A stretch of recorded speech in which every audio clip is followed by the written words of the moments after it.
पहले ग्लोब में जाइए, वहाँ पर नेटवर्क एंड इंटरनेट सेटिंग्स पे जाइए, उसके बाद वीपीएन में जाइए। वीपीएन में जाने के बाद यहाँ पर ऐड अ वीपीएन कनेक्शन, यहाँ पर Windows built in VPN provider. उसके बाद कनेक्शन नेम पे किसी भी नाम डाल देना, मैं मेरा नाम डाल रहा हूँ, ठीक है, स्वस्ति डाल रहा हूँ, ठीक है। तो इसके बाद चलते हैं सिलेक्ट एड्रेस।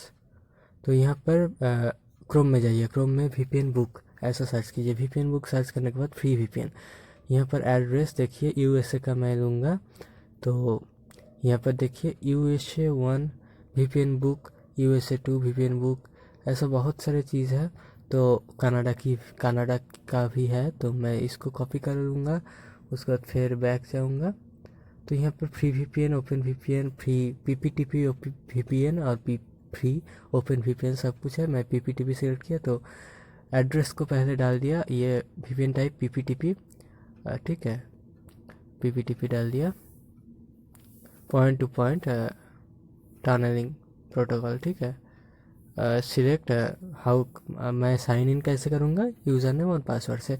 उसके बाद सब कुछ ऑटोमेटिक है। तो यहाँ पर मैं क्या डालूँगा, तो यूज़र नेम यहाँ पर देखिए, तो सब कुछ ऑप्शनल था, ऑप्शनल के बाद ओके कर दिया, यहाँ पर यूज़र नेम डाल दिया, ओके। और उसके बाद फिर बैक आऊँगा। बैक आने के बाद यहाँ पर पासवर्ड इसको कॉपी नहीं कर सकता हूँ मैं, इसको टाइप करना पड़ेगा।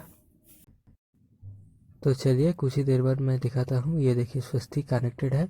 मैं इसको कैसे कनेक्ट किया हूँ, तो जो मैंने दिखाया था यूज़र नेम और पासवर्ड वो ही डालकर टाइप करके पासवर्ड को टाइप करना पड़ा था। Okay, thank you for watching this video.